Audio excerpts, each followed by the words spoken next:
We can drill down and make sure your persuasion is only going to persuasion and you're putting GeoTV messaging in front of the folks that are already in your camp.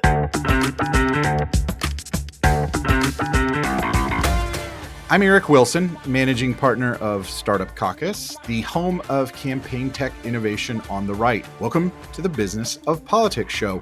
On this podcast, you're joining in on a conversation with entrepreneurs, operatives, and experts who make professional politics happen. Our guest today is Andy Yates, co-founder of Republican Ads, a self-service digital advertising platform built for GOP campaigns. He's had a long background running political efforts. In this conversation, we learn more about the political advertising space, his entrepreneurial journey, and what we can expect to see in the upcoming midterms.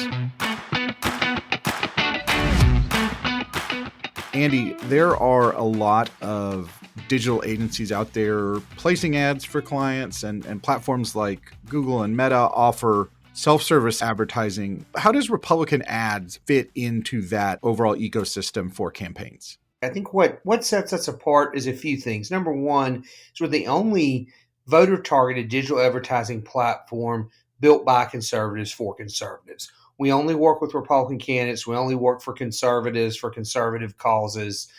That way, we're not taking what we learn working from you all and giving it to your opponents so they can beat you. I think that sets us apart from a lot of folks out there. And I think that's important in this ecosystem, and that the fact that our platform is built for politics. It's not built for any other purpose. It's built strictly for politics, with candidates in mind, campaigns in mind, by people who have decades of experience working on campaigns. So we know what it needs to have in it to work right for candidates. I think the other things that matter a lot, one is the scalability. Our platform works for presidential IEs. We worked with one in the 2020 cycle. It works for U.S. Senate gubernatorial candidates. It's worked for congressional candidates, but it's also worked for the smallest local candidates you can imagine. I've been working this week with a candidate for coroner in Kentucky. Small town. Doesn't get much smaller than that. We had some primaries in 2020 in Wyoming, one primary where there's less than 1,000 voters that were going to show up in the primary. So it works for everybody on all of these different races. We, unlike Facebook and Google ads, we still have great match rates because we haven't eliminated the political targeting. Mm-hmm. Adweek will tell you Facebook now only matches about 35% on political. We're matching north of 90% from both our internal data as well as from custom data candidates bring us. So we're able to reach your voters wherever they go online. And that's the key here. I mean, you want to reach voters where they spend their time. Where they spend their times online, and that's voters for the big statewide races. That's voters for the coroner race in Kentucky, or the town commission race in Huntersville, North Carolina, where I live. And then it gives control to the candidate, to the campaign. They're in control, setting up exactly how they want it. We provide help. We're happy to walk them through the process. We have an ad ops team. We monitor everything, but truly the control is in the hands of the candidate or the campaign manager, the consultant, to set the campaign up the way they want it. And then we have an unprecedented level of transparency because we offer real-time reporting. So you can log in at 2 a.m. on a Sunday morning and know exactly how your campaign's doing, how many impressions it served, the frequency, your video completion rate, your cost per voter reach, all the stats that you need to know to understand how well your campaign's running. And that's something that I spend a lot of time talking to our investors and entrepreneurs about. They don't really appreciate just how vast those down ballot races are, and their elections every year, every month, perhaps, and being able to build a solution that works for all of those types of campaigns is really important. Our goal is to work with every campaign on the Republican side, and the only way you can do that is like what you're doing with software. Mm-hmm. And there's also this really important aspect of it is that's where you're building the bench. It really is. I think it's critical. I mean, there are, this year alone, right now, over 30,000 candidates, or Republican candidates or unaffiliated candidates or nonpartisan candidates like school board races that are Republicans running for office in the United States right now, over 30,000. Wow. These folks are making decisions that affect your day-to-day lives, probably in a bigger way than anything that happens in your state capital in Washington, D.C. they're deciding, about your children's schools, about your police service, your fire service, your roads. I mean, big decisions that affect everything you do in a day to day life. And these folks deserve the tools to be able to get their message out there to folks. Plus, they're the future of our party. They're who are going to be our leaders at the national level in 10, 15, 20 years. I mean, U.S. Senator Tom Tillis, who lives up the road from me, tells a great story about how he got his start in Cornelius as a PTA president, and then he complained about the lack of mountain bike trails, so they put him on the Parks and Rec board.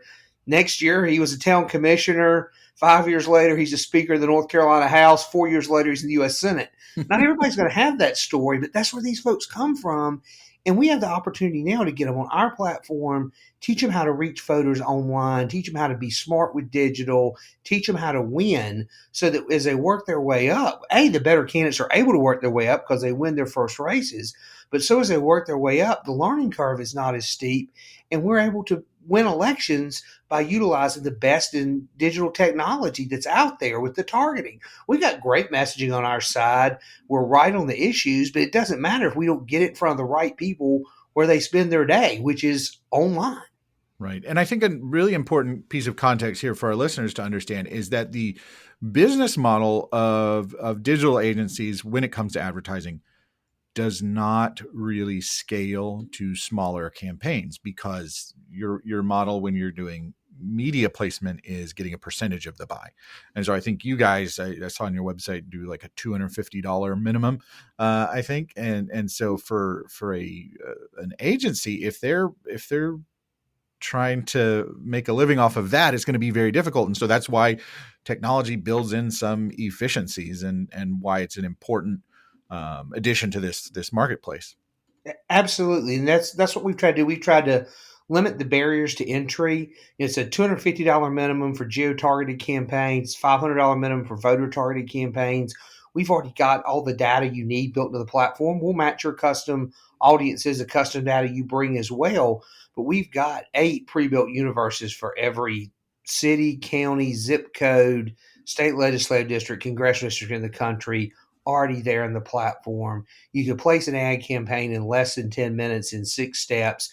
Truly, if you can go on to Gmail or Yahoo or whatever email service you've got and check your email, you can place an ad campaign on our platform and take you less than 10 minutes. And within an hour, voters are seeing your ad. So it's a great asset for those folks. It makes it easy for them to use it. It also makes it easy for the consulting firm that's got a million things going on the last 3 weeks of a race to get a digital campaign up so they can get back to doing whatever the other million things they all have to do right now. Right. So, Andy, you've got to be sitting on a lot of data, not just the targeting data, but what people are spending, what they're saying. Are there any interesting trends that you've been seeing this election cycle? There's a couple of trends I think that are interesting. One thing, and I've actually had a reporter reach out and interview me about this week, is the shift in spending from your Google ads, your Facebook or Meta ads to more programmatic digital. I think that's a big trend that you're starting to see this cycle. Just for whatever reason, we could do a whole show about the frustration with Google and Facebook. Won't go there, but I think a lot of it's got to do with those match rates that they've limited political targeting. So the spins are moving in the programmatic realm. The other and digital's going through the roof. I mean, CTV, everybody loves CTV this cycle. In July, according to Nielsen, more people watch streaming television than watch cable or broadcast, first time ever. So that you're seeing, multiple times the spending on CTV you've seen in the past. And I'm seeing local candidates, people for county commissioner, sheriff, wanting to do CTV, seeking us out because they can do CTV. I think the other big thing, though, is at a more macro level in terms of data, is you're seeing fewer people in the persuasion bucket than you've ever seen. There's less split ticket voting going on in the U.S. than ever right now. People talk about, the increasing number of unaffiliated voters, which is very much true, but people aren't splitting their tickets. They're going one way or the other each cycle. And what I'm seeing when I look at data is in most districts, most of your voters are in your get out the vote universe, not your persuasion universe. That's one of the big trends. And I think right now I saw a Rasmussen poll out this morning only 7% nationally undecided on the generic congressional ballot. So you got to do that persuasion messaging, but it's really, get your GOTV messaging out there down the stretch and then be precisely targeted with that persuasion. And I think that's where we can help. We can drill down and make sure your persuasion is only going to persuasion and you're putting GOTV messaging in front of the folks that are already in your camp. Well, so that's one mistake that campaigns can make with their online advertising. What are some other common mistakes that you see that, well, maybe your platform helps them avoid, or they might need to be aware of? Well, I think for down ballot candidates, it's not it's lack of data, and it's which we've accounted for because the data is already there. That's a big barrier for those folks. But I think and I think another one is being able to narrow down their list. They come in and they want to just go to everybody, and a lot of platforms will just make it easy for do that. We've got it right there. We spell out for them what the different audiences our platform are, so they know exactly what works for their district, what makes sense. I think that's a big pitfall for those folks. The other thing I will tell you on the creative side for Kansas is trying to do too much in an ad. It Mm-hmm. needs to one message, one ad, simple message, get it across. That sort of thing. Just trying, especially with display, people will try. You'd be amazed at what people try to fit in a 300 by 250 Like display. an op-ed on there. Yeah. Exactly. So that's the thing. You keep it simple and put in front of the voters what they want. I think that's a big part of it as well. Yeah, I think when it comes to online advertising, just like with social media, and this is something I write about over on bestpracticedigital.com all the time, is it's more important to understand why you're doing because what you're doing rather than how to specifically do it. Because I think a lot of people come and say, oh, well, they know that they need to advertise online. And they might know that they need to do it because that's where people are, but they don't actually understand advertising, right? Mm-hmm. So this is kind of, it has brought advertising to more candidates than ever before. And they don't realize that it takes repetition of a message against a defined audience multiple times before you get there. So I definitely take your point on expanding too large. And I think you could go the other way too. So one of the things that you're doing new for this cycle is this hyper targeted GOTV ads. They're what are you calling it? You have a really clever name for it. Yeah, it's closing argument. Closing argument. Yeah, I like that. Closingargument.org. We did some at the end of the 20 cycle, and then we've stepped it up for this cycle. I'm very excited about it. We had good luck with it. Some big congressional wins with Young Kim and Michelle Steele on the IE side in 20 in California. Really neat technology where we're able to drop, and it works for events, for rallies as well. But what we're specifically pushing with the closing argument is where we're able to drop a pin at any voting location in the country, either on election day or during early voting, and serve ad. The pin is dropped right at that location. Serve ads to people who are within a 200-yard radius of the entrance to their voting location, and only while they're in that radius, so that they see ads while they're playing on their phones while they're waiting in line. Mhm. Because what do we all do in America right now when we wait in line? We don't talk to the people next to us. God forbid we have to talk to somebody. We get our phone out and play on our phone and check the weather or read the sports scores or see what we're going to cook for dinner that night. We're all playing on our phones, and now we're able to flood those folks with ads. And we set our bids high enough that we're winning almost every bid we go after. So we're flooding folks with ads while they're waiting in line at the precinct. And you can pick and choose your precinct. So you go to the ones that are key for your success, and Right. you're able to flood those folks. You're the last thing they see before they go in the ballot. So a close race like the Kim and Steele race were in California, that's important. And for your down ballot races where, I may not even have realized Superior Court judge was on the ballot. Now I've saw an ad 5 times while I was waiting in line for Eric Wilson for Superior Court judge, and I go in and I see his name on the ballot. I'm going to press that button, even I don't know anything about him other than I saw that Right. ad. The name is familiar, and that's enough for me. Yeah. Yeah. So I think it's a neat technology. We saw great luck with it in the limited fashion in 20 up and down the ballot. Now we're really expanding it, pushing it, making a major part of our offering this cycle, and very excited about it. I don't know if Well, anybody else offered anything like this. Certainly on the right, and it's easy. You plug the address of the precinct in, and that's all you got to know is the address of your precinct. You don't know it, we'll help you. We'll help you. We'll make it foolproof for you. Make it easy for get your ads up, and it's $250 for the day from the time the polls open to they close to serve an ad to everybody that walks up. So I want to unpack that for a little bit because there are a lot of misconceptions about geotargeting or geofencing, where people think it can do things that it can't. Mm-hmm. It's not magic. Can you? You don't have to give away your secret sauce, but give us a sense of how are you able, not just you, but how are people in general able to gather that data? What are some of the limitations? Sure. So well, the big limitation is I can't tell you who we served the ads to. I can tell you how many impressions we served, what the frequency was, that sort of thing. I can't tell you that we reached Andy Yates or Eric Wilson or our friend Bill Green or whoever else. I can tell you the answers because there's So it probably could have just been someone walking by the school yes. at that time. Yeah. And the thing is, this is geo-targeted. It's not voter targeted. It's anybody walking up. We're not, this doesn't have the partisan screen on it or things like that. So want to be our goal is to always be fully transparent with people. You're reaching everybody that's in line. So you're going to give some impressions of people who probably won't consider you because they don't like the brand next to your name.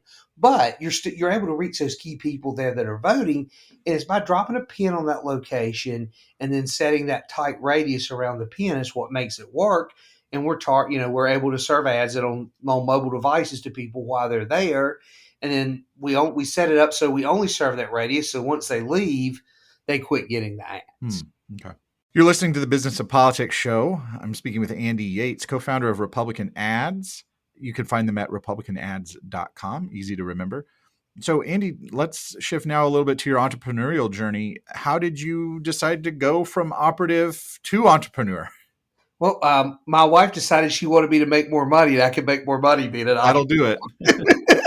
Now, I always I loved being an operative. I spent, as I tell folks, I spent 8 years, I guess, doing every campaign job you could imagine, including some that have been thankfully eliminated by technology. The first cycle I worked in 2002, I was one of my titles of several, as they are on congressional campaigns, was press assistant, which is a fancy term that meant that I got to go through all the newspapers every day and cut out the articles and photocopy them and fax them to our press secretary in D.C. and then paste them on a piece of paper and file them away in a file cabinet. I used to have that job too. Thank goodness nobody has to do that anymore, Eric. Yeah. And that was one too. This is another one. I think people don't realize where clips come from. Yeah. Oh yeah, right? And the clipping service. We used to clip it out. Oh yeah, we would clip it out, and we would take a glue stick, glue it on a piece of construction paper, and file it by category in a file cabinet. And that, so I spent 8 years doing that, and then moving up to being a campaign manager, or in congressional race and working on a governor's race, public affairs races. I decided to start my own general consulting firm based in North Carolina, where I live, and then we started doing stuff all over the country. Partly because of entrepreneurial side, partly because I wanted to put my experience to work for candidates up and down the ballot. Did a lot of state legislative and congressional. And I just fell in love with digital advertising. I started using it probably the first time in 2014. And I was even using it, and a lot of it was Facebook back then, but even on the front side of voter targeted on down ballot races, and was seeing tremendous results on everywhere, but particularly on down ballot races, not necessarily because we were spending a ton of money on it, but because we were the only candidate in the race doing it, and the novelty worked, and it reached people where they're spending more and more of their time. But as I kept watching digital, I got frustrated with the lack of infrastructure on the technology side. We had plenty of great digital creative firms. We have plenty of great direct mail firms that do digital, TV firms, general consultants that do digital. They do great meshing. They do beautiful design.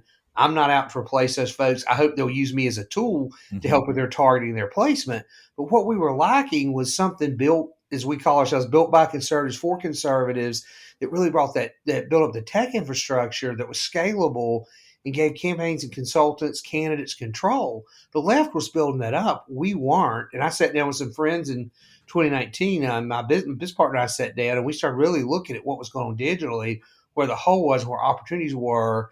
And we saw an opportunity, A, to help the cause and make a difference, and B, to build a business. So that's why, that's where this came out of. And I tell people I'm still learning to be an entrepreneur every day. I sure wish I'd taken a lot more business classes in college.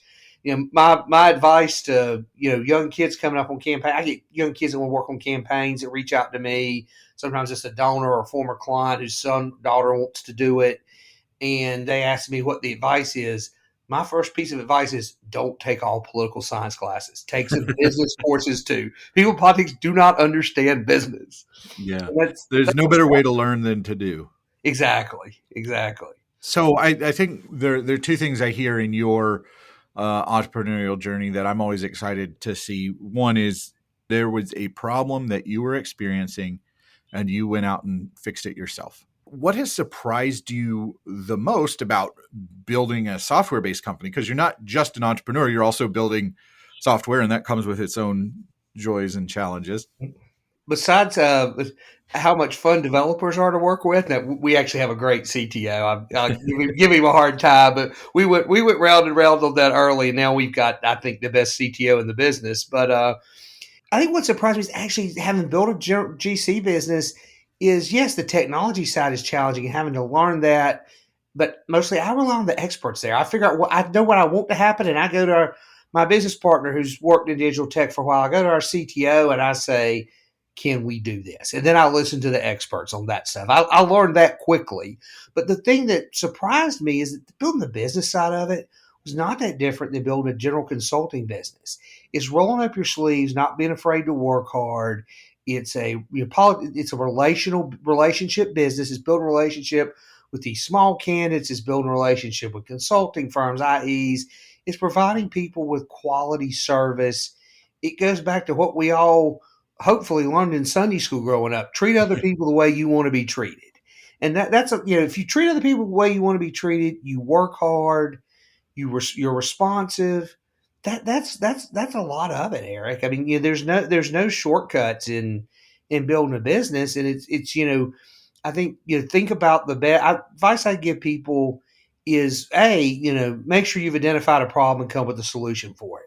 Because if there's not a problem out there to solve, I think you hit the nail on the head. If there's not a problem out there to solve for your business to solve, your business is probably not going to go anywhere. Right. That's just reality.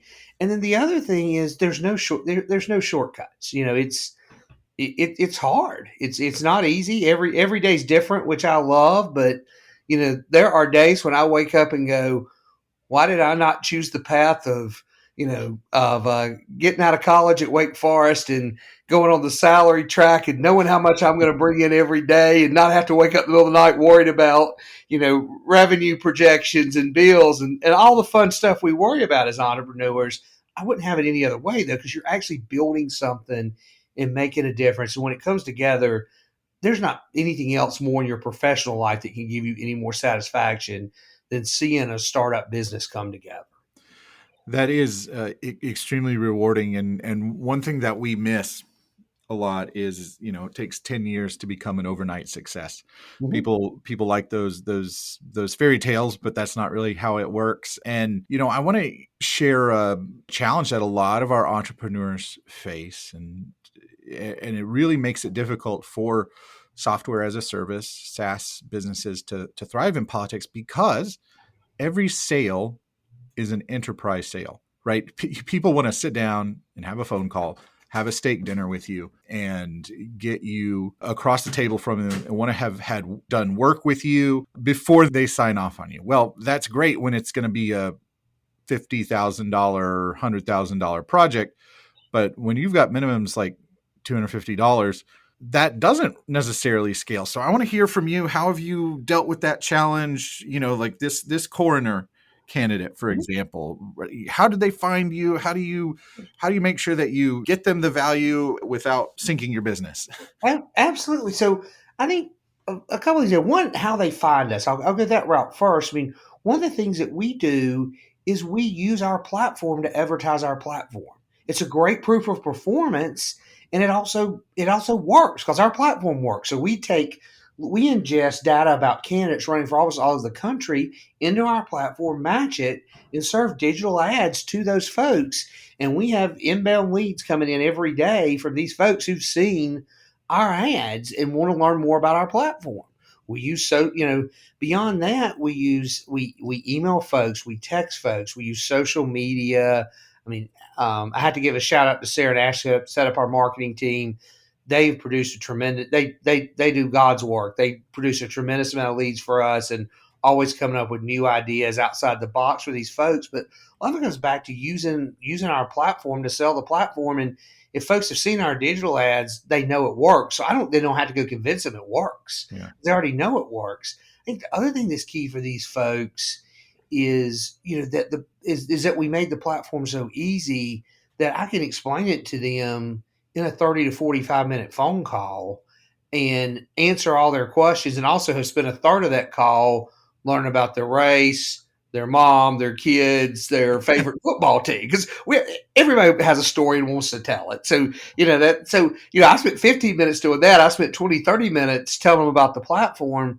They're completely comfortable going to use it on their own at that point. A lot of folks, I have that call with them, they're off to the races, and it's just me checking back in on them. The response is everything's okay. So that I think that's key to it is leveraging technology so you're not having to hold their hand constantly throughout the process. Because you're right, when somebody's spending $250, $500, $5,000, you can't hold their hand every day. Right. I mean, I'm a people person. I'll talk to these people.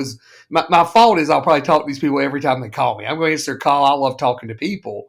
But, from a business person's perspective, you got to be mindful of that time. And you got to, when you're building something like this, you got a ton of clients pouring in. So you got to get to all of them. So I think a lot of it is the technology side, using that, making it so easy that it's not a lot of hand holding, but it's reaching those folks using our platform to reach the people that are going to use the platform.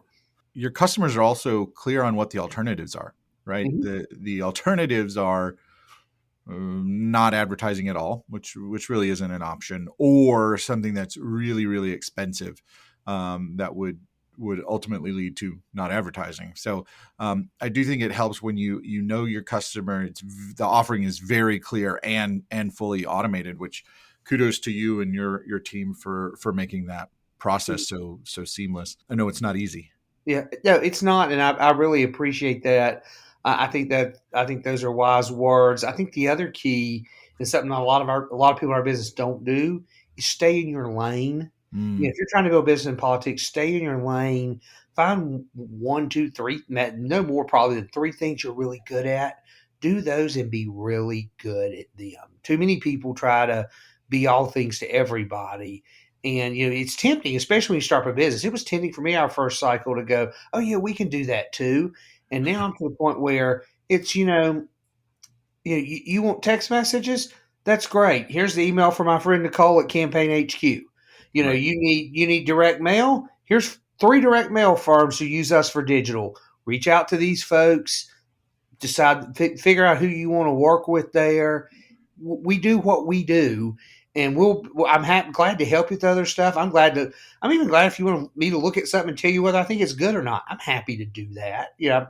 I enjoy it, but stay in your lane and refer people to your friends if they want something that's done outside of your lane. Don't get distracted by trying to do stuff. And that was a hard lesson for me to learn, because you're trying to build a business. You just want revenue. So you kind of drift a lot and lose focus. And I feel like I'm drilled in and focused now, and it's made a difference. I think that's something a lot of people don't anticipate when they are building these platforms for down ballot races, because they just haven't gotten much attention from the traditional consultants. Mm-hmm. And so, Rival, a company that we work with, builds websites for candidates, and they find themselves in the same position where they're like, okay, well, I've got a website now. How do I do advertising, or how do I do mail? And they're like, well, we're happy to help you on this, but that's not our role. Right. So these sort of self-service platforms can be a really important point of entry. And I mean, I just think about the power of making new campaigns that much better. So, Andy, outside of advertising, is there another problem that campaigns face that you think would make for a good startup that maybe you'll do someday, or hope someone else tackles?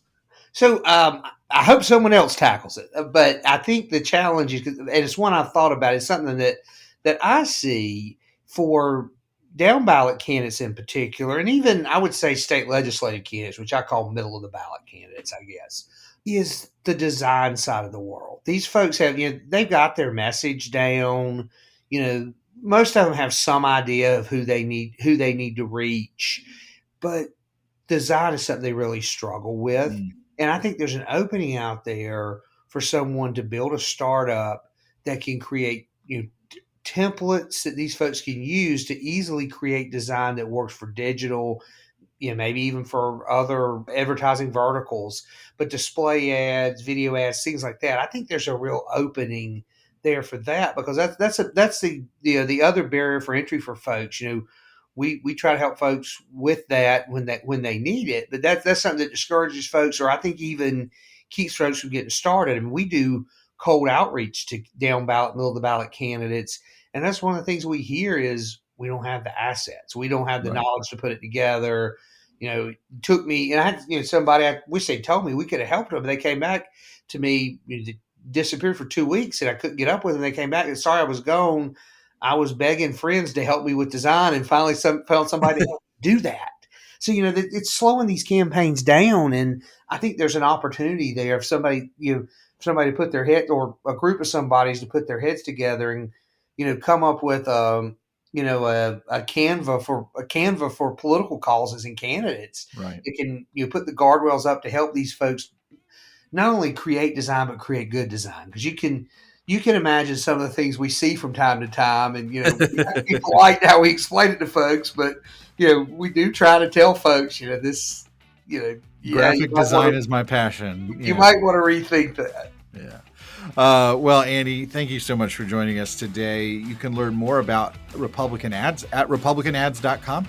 Check out their offerings there. There's a link available in the show notes. If this episode made you a little bit smarter, or it gave you something to think about, or something new to try, all that we ask is that you share it with a friend or colleague. It makes you look smarter in the process. So it's a win-win.